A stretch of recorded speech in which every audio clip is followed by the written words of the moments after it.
और ये तस्वीरें आपके सामने, पटना में जोरदार प्रदर्शन हो रहा है। पटना, हाजीपुर, अरवल, जहानाबाद, आप देख रहे हैं बिहार बंद है और कई जगह पर ऐसे आगजनी की जा रही है। पटना में बवाल, प्रदर्शनकारियों ने रेलवे ट्रैक जाम कर दिए हैं, भागलपुर इंटरसिटी को भी रोक दिया है, जो जानकारी अब तक मिली है। इन चारों तस्वीरों में नारेबाजी की जा रही है और आपको याद होगा कि इस प्रदर्शन के चलते ही रेलवे ट्रैक पर प्रदर्शनकारी पहुंचे और पूरी रेल की बोगी में ही आग लगा दी थी। उसके बाद पुलिस एक्शन में भी आई है और इस प्रदर्शन को न सिर्फ छात्र अंजाम दे रहे हैं बल्कि जो विपक्षी पार्टियां हैं वो भी सड़कों पर आपको नजर आ रही हैं, जहां पर आरजेडी समेत तमाम कार्यकर्ता छात्रों के साथ मिलकर आगजनी कर रहे हैं। पांच तस्वीरें इस वक्त आपकी टीवी स्क्रीन पर, जहां पर बिहार में बवाल अब भी लगातार जारी है। पटना, मुजफ्फरपुर, हाजीपुर, अरवल और जहानाबाद की तस्वीरें देख रहे हैं, जहां पर छात्र जो है प्रदर्शन कर रहे हैं, साथ में विपक्षी पार्टी के जो कार्यकर्ता हैं वो भी इसको अंजाम दे रहे हैं। और दूसरी तरफ खान सर, जो कि अभी तक पता नहीं कहां पर है। छात्रों का गुस्सा भारी है, रिजल्ट पर हंगामा हो रहा है, आगजनी को अंजाम दिया जा रहा है, तोड़फोड़ भी की जा रही है, इसको सियासी समर्थन भी मिल रहा है। और इस बीच एक खान सर का वीडियो भी सामने आया है। वो छात्रों से अपील कर रहे हैं कि आज का जो बंद है उसमें छात्र अपना समर्थन किसी भी कीमत पर ना दें। तो बिहार में छात्रों को सियासी दलों ने समर्थन दे दिया है और उनके साथ सड़कों पर विरोध प्रदर्शन भी कर रहे हैं। और पप्पू यादव ने भी पटना में छात्रों के समर्थन में विरोध प्रदर्शन किया। उनसे न्यूज 24 संवाददाता अमिताभ ओझा ने बातचीत की, सुनिए जरा। सर, पूरा देश देख रहा है बिहार और यूपी के बच्चों के साथ ये फर्जी धोखेबाज, ये धूर्त, ये दुष्ट, ये ठग सरकार क्या कर रही है। 8 साल से 8 करोड़ रुपया, 8 करोड़ नौकरी, क्या हो गया? उसके बाद घर में ढुक ढुक के मारोगे, प्रयागराज में मारोगे, मुजफ्फरपुर में मारोगे। कहां चले गए ये नेता जो रोजगार के नाम पर चुनाव लड़ने आते हैं? हिंसा तो वो करते हैं बच्चों पर। हमारे बच्चों को तुम रात में मारोगे, हम छोड़ देंगे? हम मरेंगे, हम चैन से नहीं बैठेंगे। मारो ना हमको गोली, मैं मरने को तैयार हूं, ले चलो ना जेल हमको, हम चलने को तैयार हैं। लेकिन मेरे बच्चों को मारोगे तो लाश पहले मेरी लेनी पड़ेगी। धोखेबाज, नौकरी में भी बेईमानी, और फिर सबको खरीद लेता है हम लोग पूरे शिक्षक के साथ। और ये डर और धोप बिक गए क्या? कहाँ थे ये शिक्षक लोग स्टेशन पर जब मेरे बच्चे मारे रहते? जब मुजफ्फरपुर में ढुक के मारा था, बच्चे कहाँ थे? छोड़ेंगे किसी को? कल खान सर का भी आया। और सर कौन है ये खान? या एक टीचर है जिसका रेस्पेक्ट करते हैं, इज्जत करेंगे? खान भगवान नहीं ना है, नेता भगवान नहीं ना है, पैसा लेके पढ़ाता है, फ्री में नहीं पढ़ाता है। वो आरएसएस और नरेंद्र मोदी की दलाली करेंगे। कौन होते हैं खान क्लीन चिट देने वाले? जबकि रेल मंत्री 2 बार आकर के उसने बदमाशी किया है, बोला है। बच्चों को धोखा, ये फर्जी झूठ। आरआरबी और एनटीपीसी के रिजल्ट में गड़बड़ी को लेकर छात्र संगठन ने आज बिहार बंद का आह्वान किया था। और सबसे बड़ी बात है कि बिहार में जितने भी विपक्ष की पार्टियां हैं सभी ने उसका समर्थन किया था।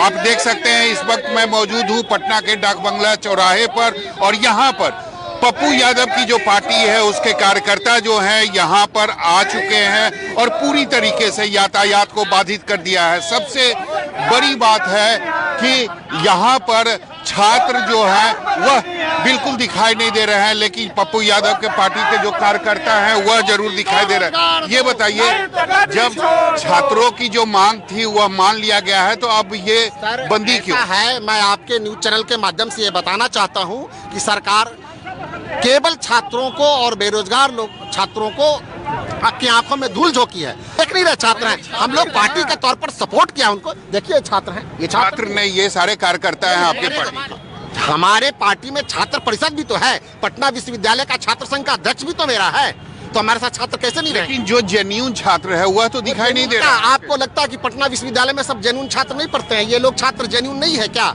हमारा झंडा थाम लिए तो वह जेन्युइन नहीं होंगे क्या? आपको नहीं लगता कि राजनीति कर रहे हैं आप? राजनीति नहीं हो रही है, बिल्कुल छात्रों के साथ राजनीति हो रही है। अगर भारत सरकार रेलवे मंत्रालय की मंशा साफ होती तो एक बटन में 7.5 लाख रिजल्ट दे देते और छात्र अपने घर में बैठ जाते आराम से। निश्चित तौर पर रेलवे पर सवाल खड़ा किया जा रहा है। इन लोगों का यही कहना है कि अगर रेलवे चाहती तो 1 मिनट में प्रॉब्लम को समाधान किया जा सकता था, लेकिन रेलवे ऐसा नहीं कर रही है। रेलवे ने एक जांच टीम का गठन किया है और इस जांच टीम में वह लोग भी शामिल हैं जो कहीं ना कहीं इस पूरे प्रकरण के लिए जिम्मेदार भी हैं। कैमरामैन ऋषि के साथ सौरभ कुमार, पटना, न्यूज़ 24। इस वक्त हम पटना के अशोक राजपथ पर हैं। यहाँ पे आप देखिए कि किस तरह से जो जाप के कार्यकर्ता हैं वो आगजनी कर रहे हैं। सामने साइंस कॉलेज है और ये पटना यूनिवर्सिटी का पूरा एरिया है और यहाँ पर टायर जलाकर सुबह से ही परिचालन बंद किया गया है और तमाम जो पुलिसकर्मी हैं वो यहाँ अभी बिल्कुल मूकदर्शक बने हुए हैं। छात्रों के साथ कोई हटाने की कोशिश नहीं की जा रही है और ये कमोबेश पटना के अलग अलग इलाकों में इस तरह की तस्वीरें हम देख सकते हैं कि आज सुबह से ही देखने को मिल रही है कि यहाँ पर जो छात्र हैं वो सड़कों पर उतर चुके हैं। हालांकि कहीं आरजेडी के कार्यकर्ता हैं, कहीं पे जाप के कार्यकर्ता हैं। किस तरीके का बंद है? जो रेलवे ने घोटाला किए हैं, जो विज्ञापन में निकला था कि 20 गुना रिजल्ट देना है, 1 करोड़ विद्यार्थियों ने फॉर्म भरा था और 7.5 लाख रिजल्ट देना था, मात्र 3.5 लाख रिजल्ट दिया गया है। इसकी जांच हम लोग मांग कर रहे हैं कि किसके तहत किस घोटाले का यह आ गया है कि मात्र 3.5 लाख विद्यार्थियों को रिजल्ट दिया गया, क्योंकि सरकार ने जो विज्ञप्ति निकाली थी 20 गुना। आज जो बंद हो रहा है, छात्रों का समर्थन है इसमें? जी, पूरे समर्थन है। छात्र भी हैं सड़कों पर। छात्र के समर्थन में ही जन अधिकार पार्टी आज बंद की कॉल की है और पूरे बिहार में हम लोग चक्का जाम करने को उतरे हैं। खान सर का कल बयान आया था, उन्होंने छात्रों से देखिए, टीचर लोग पर जो मुकदमे हुए हैं वो सरकार और प्रशासन के दबाव में वो बयान दे रहे हैं। जब तक जो घोटाले हुए हैं उसकी जांच नहीं होती है। 3 साल के बाद रिजल्ट आया था, अब फिर दोबारा रिजल्ट कब आएगी, सरकार इसकी घोषणा नहीं करती है, तब तक तो छात्र सड़कों पर रहेंगे। बिल्कुल, छात्र सड़कों पर रहेंगे। आप देखिए कि ये पटना की तस्वीरें आपको दिखा रहे हैं, अलग अलग इलाकों की तस्वीर दिखा रहे हैं किस तरीके से बंद को लेकर जो यहाँ का जो कई इलाकों में आगजनी की जा रही है। सुबह से ही गाड़ियों को रोका जा रहा है। जो रोजमर्रे की जो जिंदगी है वो बिल्कुल थमती दिख रही है इन इलाकों में जहाँ पर स्टूडेंट ज्यादा है। कैमरामैन सनी के साथ अमिताभ ओझा, पटना न्यूज़ 24। यूपी और बिहार दोनों राज्यों में जोरदार तरीके से प्रदर्शन हो रहा है और इस बीच पटना के चर्चित कोचिंग संचालक खान सर का वीडियो सामने आया है। इसमें उन्होंने छात्रों से अपील की है कि वे किसी भी तरह के विरोध प्रदर्शन में शामिल ना हो, क्योंकि रेलवे ने छात्रों की मांगों पर सहमति दे दी है। देखिए, जिस तरीके से कल सुशील मोदी ने अपना बयान जारी किया है, हम सुशील मोदी से पूछना चाहते हैं, क्या आप आरआरबी के प्रवक्ता हैं, क्या रेलवे के प्रवक्ता हैं या पीएमओ के प्रवक्ता हैं? छात्रों को छलने का काम कर रहे हैं। छात्रों के साथ जिस तरीके से बर्बरता पूर्वक लाठीचार्ज किया गया, उन पे FIR किया गया है, हम उसके खिलाफ आज सड़क पे उतरे हैं। छात्रों की तमाम मांगों को लेकर हम लोग प्रदर्शन करेंगे। हर दिन खान सर कहाँ थे? कल भर दिन में तो खान सर वो वीडियो जारी कर सकते थे, लेकिन पॉलिटिकल दबाव में आकर के ये खान सर रात में 1 बजे वीडियो जारी किए हैं। इससे पहले यूट्यूब पर से वीडियो उनका हटा दिया जाता था। ऐसा क्यों? हम लोगों के साथ सौतेला व्यवहार क्यों किया जाता है?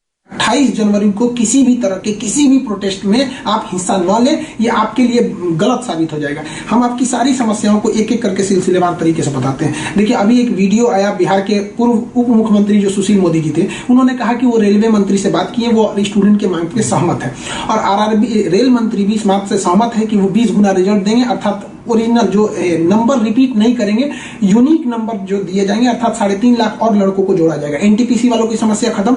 ग्रुप डी वालों की जो समस्या थी उनके लिए CBT2 को जो अचानक जोड़ा गया था उस पर भी वो सहमत हो गए, इसे भी हटा देंगे वहां पर। इस पर प्रधानमंत्री का भी इंटरफेरेंस था, जिस वजह से ये आसानी से हुआ। अब बातों को समझिए, इसमें गलती रेल मंत्री या प्रधानमंत्री की ओर से नहीं थी, इसमें गलती आरआरबी की ओर से थी। आरआरबी को स्टूडेंट की समस्याओं से मतलब नहीं था और आरआरबी भी कुछ चीजों से जूझ रही थी। उसको इतने बड़े एग्जाम को कंडक्ट कराने के लिए कोई कंपनी जल्दी नहीं मिल रही थी।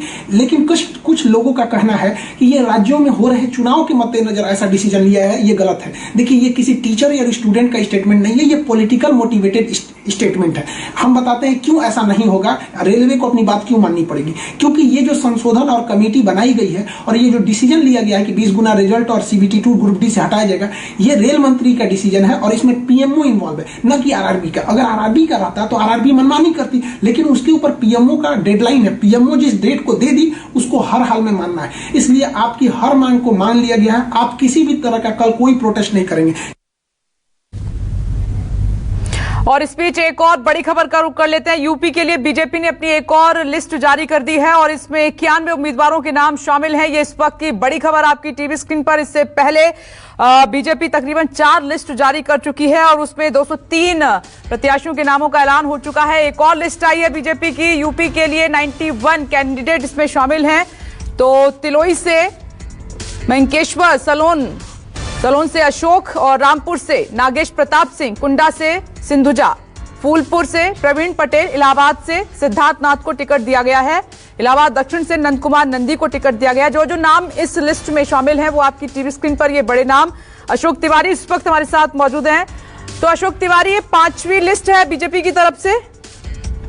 देखिए, निश्चित तौर पर और आज की अगर लिस्ट पर आप गौर से नजर डालिए विपनेश, तो तमाम सारे उत्तर प्रदेश सरकार में यानी कि जो योगी मंत्रिमंडल में मंत्री हैं उनके सारे नाम इस लिस्ट में मौजूद हैं। चाहे आप देखिए जयप्रताप सिंह जो कि उत्तर प्रदेश में स्वास्थ्य मंत्री हैं, सूर्य प्रताप सिंह को पथरदेवा से उतारा गया है जो कृषि मंत्री है उत्तर प्रदेश की सरकार में। सतना से उपेंद्र राय को टिकट दिया गया है जो कि खेल मंत्री है यूपी की सरकार में। इसके अलावा प्रयागराज में सिद्धार्थ नाथ सिंह को टिकट दिया गया है।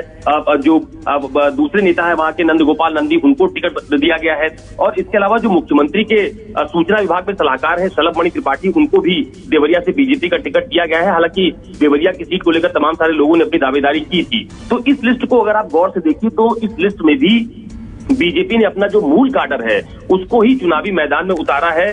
तमाम सारी जगहों पर अगर आप देखिए, चाहे सरेनी की बात की जाए, धीरेन्द्र बहादुर सिंह वो इस वक्त सिटिंग एमएलए हैं, उनको पूरा रिपीट किया गया है। इसके अलावा जो गोंडा की बात की जाए तो वहां पर सांसद ब्रजभूषण शरण सिंह के बेटे प्रतीक भूषण, उनको दोबारा इस बार उम्मीदवार बनाया गया है। तो ऐसे तमाम सारे नाम इस लिस्ट में आप साफ तौर पर देख पाएंगे जो सिटिंग एमएलए है। यानी कि जो बात पहले कही जा रही थी कि बीजेपी अपने तमाम सारे सिटिंग विधायकों के टिकट काट सकती है, तो उस पर फिलहाल अंकुश लग रहा है। बहुत कम इक्का दुक्का टिकट ऐसे हैं जिनको काटकर दूसरा उम्मीदवार उतारा गया है। और तमाम सारे ऐसे लोग जो बीजेपी में कुछ दिन पहले ही शामिल हुए थे, राकेश सचान कुछ दिन पहले आपको याद होगा दिल्ली में बीजेपी ने उन्होंने ज्वाइन की थी धर्मेंद्र प्रधान की उपस्थिति में, तो उनको भी टिकट फिलहाल आज दिया गया है। कुंडा से सिंधुजा मिश्रा राजा भैया के खिलाफ एक मजबूत उम्मीदवार के तौर पर वहां पर उतारा गया है। तो ऐसे तमाम सारे नाम इस लिस्ट में मौजूद हैं जो बीजेपी का मूल काडर भी है और जो बाहर से आने वाले नेता जिन्होंने बीजेपी ज्वाइन की थी उनको भी उम्मीदवारी दी गई है और कुछ नए नाम भी हैं जिनको इस बार उम्मीदवार बनाया गया है। एक इस लिस्ट में अशोक, आपको याद होगा जब ये बवाल कटा और नेता पार्टी छोड़ के चले गए तो सिटिंग एमएलए के जो टिकट कटने थे परफॉर्मेंस के आधार में, इस लिस्ट में भी हमने देखा है कि उसमें बड़ा फेरबदल है। जैसा आप बता रहे हैं कि बीजेपी थम गई, सिटिंग एमएलए पर भरोसा जताया है बीजेपी ने, नहीं काटे टिकट ज्यादा। जी बिल्कुल, ये बहुत बड़ा सवाल था। जब आपको याद होगा कि उत्तर प्रदेश में सबसे पहले जो बड़ी बगावत बीजेपी में देखने को मिली वो स्वामी प्रसाद मौर्य की थी। यानी जिस दिन स्वामी प्रसाद मौर्य ने इस्तीफा दिया उसके बाद लगातार 2 मंत्रिमंडल के सदस्यों ने इस्तीफा दिया था, धर्म सिंह सैनी और दारा सिंह चौहान। यानी कुल 14 ऐसे विधायक थे जिन्होंने एक एक करके 1 हफ्ते के भीतर बीजेपी छोड़ी और उन्होंने दूसरी पार्टी का दामन थामा। तो उस वक्त बीजेपी के जो थिंक टैंक माने जाते हैं उन्होंने ये चिंतन किया कि अगर लगातार इस तरह की बगावत होती रही और अगर हम लोग लगातार सिटिंग विधायकों के टिकट काटने की चर्चा बहुत ज्यादा प्रबल होती रही तो इसका नुकसान विधानसभा के चुनाव में बीजेपी को उठाना पड़ सकता है। और उसी की आप कह सकते हैं कि उसी का प्रभाव है कि अब बीजेपी बहुत ज्यादा टिकट सिटिंग विधायकों के नहीं काट रही है। हालांकि रणनीति में थोड़ा बहुत बदलाव देखने को मिल रहा है। तो आज की इस सीट पर भी आप देखिए कि प्रयागपुर से सुभाष त्रिपाठी बीजेपी के पुराने नेता हैं, उनको चुनावी मैदान में उतारा गया है। और गैसड़ी शैलेश कुमार सिंह शैलू जो कि सिटिंग विधायक हैं, उनको टिकट दिया गया है। पलटू राम, अभी आपको याद होगा बलरामपुर से ताल्लुक रखते हैं, उनको भी मंत्री बनाया गया था, मंत्रिमंडल में शामिल किया गया था, उनको भी इस बार चुनावी मैदान में उतारा गया है।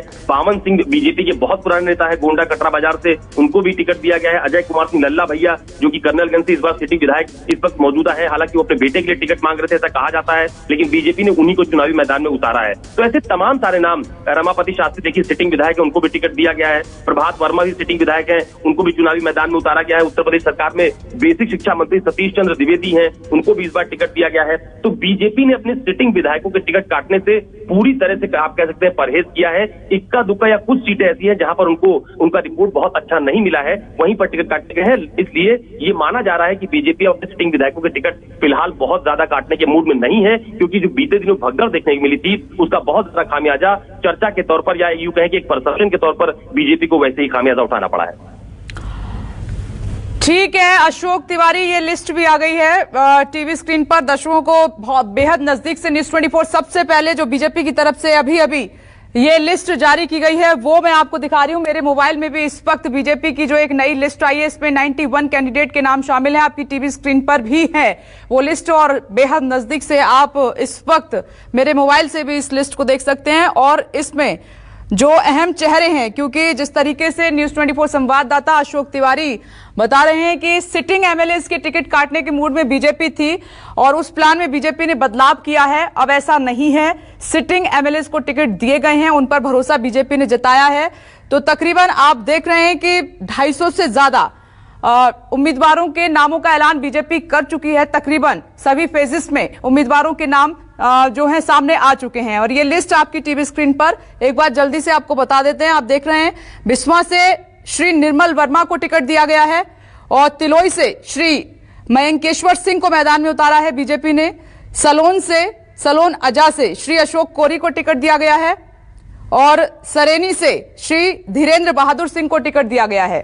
ये आपको टिकट ये देखिए, ये बेहद नजदीक से आपको ये टिकट दिखाते हैं, जो लिस्ट दिखाते हैं जो बीजेपी ने 91 कैंडिडेट्स को मैदान में उतारा है। एक और लिस्ट बेहद मंथन के बाद, बड़ी चर्चा के बाद, क्योंकि इस बार सबका रिपोर्ट कार्ड बीजेपी ने दिल्ली में मंगाया था, एक कैंडिडेट का जिसको बीजेपी ने मैदान में उतारा है, उसी के आधार पर ये जो लिस्ट है जारी की गई है 2022 विधानसभा चुनाव में। अशोक,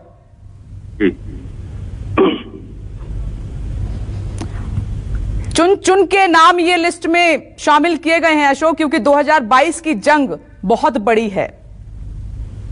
देखिए, इस पूरे टिकट बंटवारे में आप देखिए कि ऐसी तमाम सारी विधानसभा की सीटें हैं जहां पर बीजेपी ने बहुत, आप कह सकते हैं कि बुद्धिमानी का प्रयोग करते हुए उम्मीदवार खड़े किए हैं। जैसे आपने अभी देखा कि कुछ दिन पहले जो चिल्लू पार की सीट है गोरखपुर पास की, वहां से विनय शंकर तिवारी जो कि हरशंकर तिवारी के बेटे हैं, इस वक्त बीएसपी से सिटिंग विधायक हैं, उनके खिलाफ हाल ही में जो राजेश त्रिपाठी पहले बसपा में हुआ करते थे वो बीजेपी में शामिल हुए, उनके धुर विरोधी माने जाते हैं और मजबूत कैंडिडेट तौर पर उनको देखा जाता है। वो यहाँ से विधायक भी रह चुके हैं, उनको बीजेपी ने चिल्लू पार से बीजेपी का टिकट दिया है राजेश त्रिपाठी को। इसके अलावा अगर आप सहजनवा की तरफ बढ़िए तो वहां पर प्रदीप शुक्ला को उम्मीदवार बनाया गया है। ये भी काफी दमदार कैंडिडेट माने जाते हैं, यानी कि यहाँ के चुनाव को पूरी तरह से यूं कहा जा सकता है कि अगर जो उम्मीदवार अभी तक घोषित हुए हैं तो वहां की लड़ाई को बेहद दिलचस्प भी किया गया है बीजेपी की तरफ से। इसके अलावा हर्रैया, जहां पर अजय कुमार सिंह विधायक सिटिंग विधायक है, उनको इस बार दोबारा टिकट दिया गया है। बेसिक शिक्षा मंत्री, स्वास्थ्य मंत्री, इसके अलावा खेल मंत्री और जो रमापति शास्त्री वो भी उत्तर प्रदेश सरकार में कैबिनेट मिनिस्टर है, उनको भी इस बार चुनावी मैदान में दोबारा उतारा गया है। तो इस पूरी लिस्ट के माध्यम से सबसे जो अहम बात नजर निकलकर सामने आ रही है वो ये आ रही है कि तमाम सारे मंत्री, उनके टिकट रिपीट किए गए हैं। तमाम सारे ऐसे सिटिंग विधायक जिनके बारे में ये कहा जा रहा था कि इनके टिकट काटे जाएंगे, उनको भी इस बार रिपीट किया गया है। और ये तमाम सारी जगहों पर है, चाहे आप दूसरे जनपदों की बात करिए, गैसली की बात करिए जहां पर शैलेश कुमार सिंह पहली बार विधानसभा पहुंचे थे चुनकर, उनको दोबारा रिपीट किया गया है। और आपको याद होगा कि बहराइच में एक मंत्री हुआ करती थी अनुपमा जायसवाल, जो पहले बेसिक एजुकेशन मिनिस्टर थी, बाद में उनको बर्खास्त भी किया गया था। उस वक्त ये कहा जा रहा था कि इस बार इनका भी टिकट कटने की पूरी संभावना है, तो उनको भी इस बार विधानसभा के चुनाव में दोबारा उतारा गया है। तो ऐसे तमाम सारे नाम हैं जिसमें बीजेपी ने अपने पुराने विधायकों पर ही भरोसा जताया है। अयोध्या की सीट बेहद दिलचस्प मानी जाती है, वहां से बहुत पहले योगी आदित्यनाथ के चुनाव लड़ने की चर्चा थी। वहां से जो सिटिंग विधायक है वेद प्रकाश गुप्ता, उनको इस बार दोबारा चुनावी मैदान में उतार दिया गया है। मिल्कीपुर से बाबा गोरखनाथ को चुनावी मैदान में उतारा गया है। तो ऐसे तमाम सारे नाम विपनेश इस पूरी लिस्ट में मौजूद हैं, जिस लिस्ट के माध्यम से बीजेपी ने अपने पुराने नेताओं पर भी भरोसा जताया है और जो कुछ लोग दूसरे दलों को छोड़कर बीजेपी में शामिल हुए थे उनको भी चुनावी मैदान में उतारा गया है। क्योंकि बीजेपी के लिए इस बार का विधानसभा चुनाव बेहद, आप कह सकते हैं कि दिलचस्प माना जा रहा है। उनके लिए बड़ी चुनौती है कि वो दोबारा उत्तर प्रदेश की सत्ता में हासिल हो सके, क्योंकि उनके सामने एक बहुत बड़ा गठबंधन उत्तर प्रदेश के विधानसभा चुनाव में खड़ा हुआ है। लिहाजा टिकट बंटवारे में बहुत ज्यादा मंथन के बाद ही ये सूची जारी की जा रही है। ठीक है अशोक तिवारी, आपका बहुत बहुत शुक्रिया। ये नई लिस्ट बीजेपी की आपकी टीवी स्क्रीन पर अशोक तिवारी कह रहे हैं, जो सरकार में मंत्री हैं इनको रिपीट किया गया है और ज्यादातर जो सिटिंग एमएलए हैं उन पर ही दांव खेला है बीजेपी। एक छोटा सा ब्रेक, फौरन लौट रहे हैं। नमस्कार, मैं हूं मानक गुप्ता। अगर आपको हमारा ये वीडियो पसंद आया हो तो इसे लाइक और शेयर जरूर करें और हां, हमें सब्सक्राइब और फॉलो करना ना भूलें ताकि आप देश और दुनिया की कोई खबर मिस ना करें। तो जुड़े रहिए हमारे साथ और देखते रहिए न्यूज़ 24।